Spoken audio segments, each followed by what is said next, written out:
So what kind of wetsuit should I pick? Hello everybody, welcome to another session of Scuba Talk. I'm Scuba Dave, and today we're going to go over what wetsuit do I want. There's so many out there, there's so many types.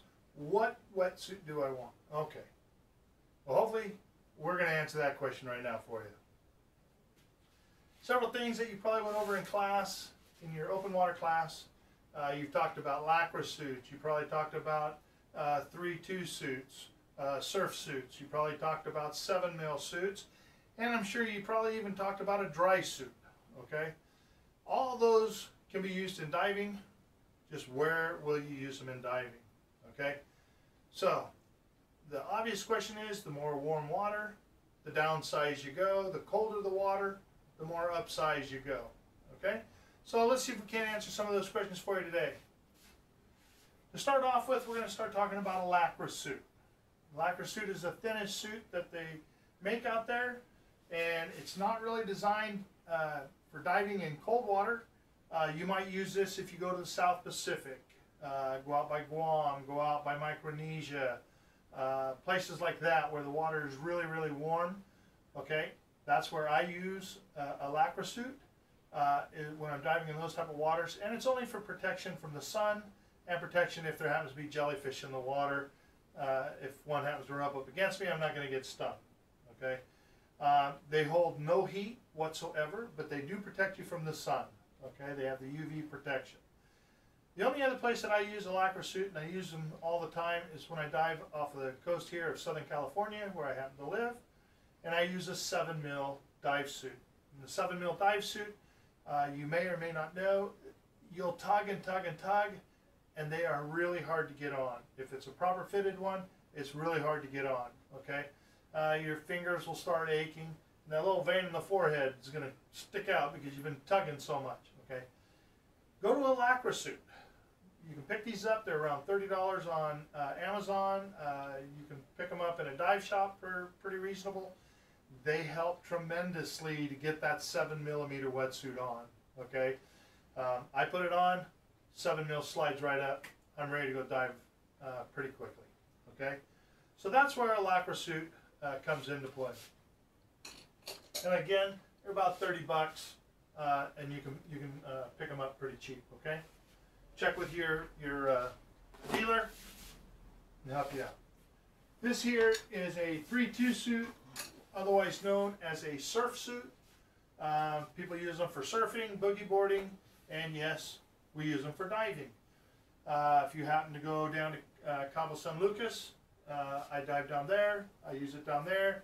If you happen to go to Cozumel, Bonaire, Belize, those type of places, okay, you'll probably want a 3mm.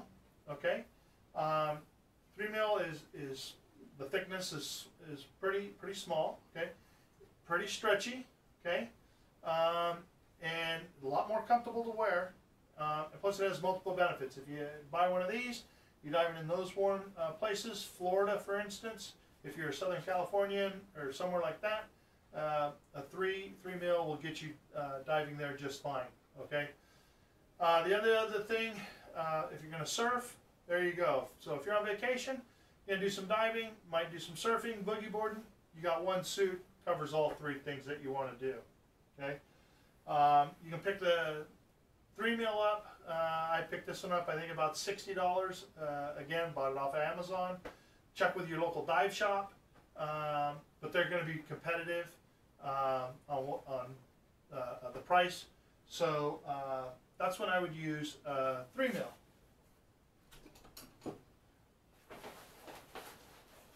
Okay.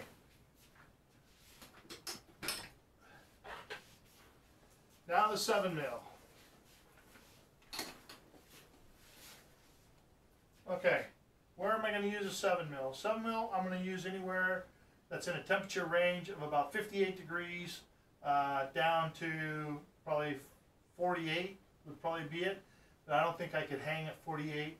That's just me in a 7mm. Okay, that's a little cold. Probably about 52 degrees would be it for me. I could probably hang about 30 minutes and then I'm going to get cold. Time to move on.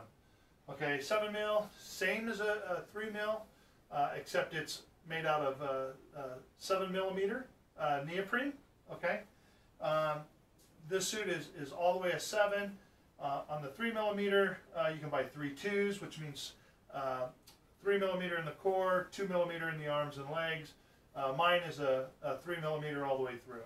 Okay. If you take care of them, these will last you a long time. I dive quite a bit, and I probably get, I don't know, about 4 or 5 years out of a dive suit before the neoprene starts getting crushed in it, and then basically when you're all said and done, you've got another about a 4mm suit. Okay, so that's what a 7mm is. Okay, that's the temperature range that you might want to use it in. If it gets colder than that, okay, we start getting colder, then what we're going to do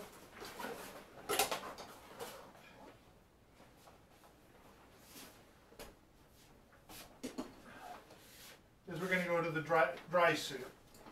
Okay? Now, when you go to buy a dry suit, this isn't going to work for me.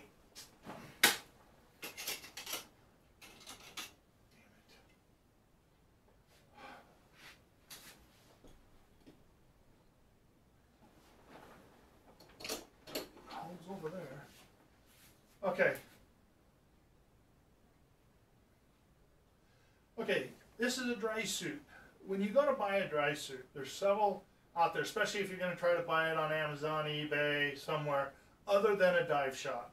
Okay, make sure you look at it real close. Okay, several things you need to look for. There's dry suits out there, but they don't have your air valve. Okay, that's what puts air into the suit. Okay, you got to make sure you have it, and you also need the dump valve. Okay, that's what takes the air out. Let me see if I can get you a better look here.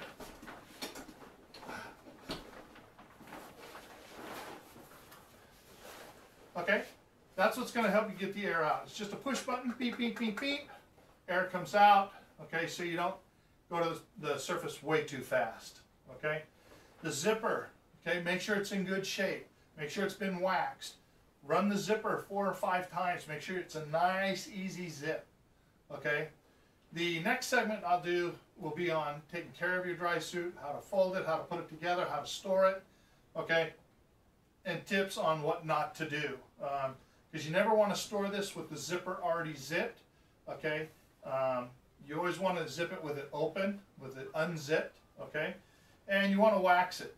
Even though you may not use it, you definitely want to wax it at least once every couple months, okay? Just put a fresh coat of wax on it to help that zipper, run it through, make sure it's all good, okay?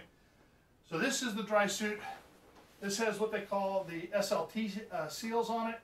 I recommend those. What the SLTs are is they're the quick swap outs. If I wouldn't happen to hold the dry suit, I could pop this off, put a brand new seal in about 30 seconds. The other type of dry suits are glued, okay?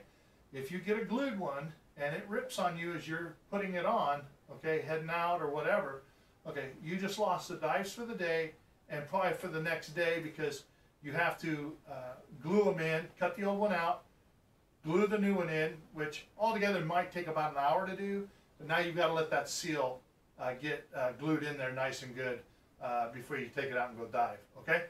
So, little tips. On my next video, I will go over on the SLTs a little bit more. I'll even show you how they work, put them in and out. But for now, I just wanted to go over the different types of suits that are available out there.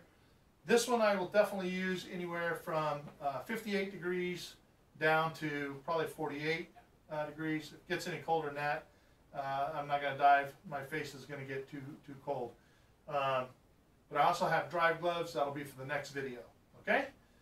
So if you have any questions, feel free to contact me. My email address is scubadave94@gmail.com.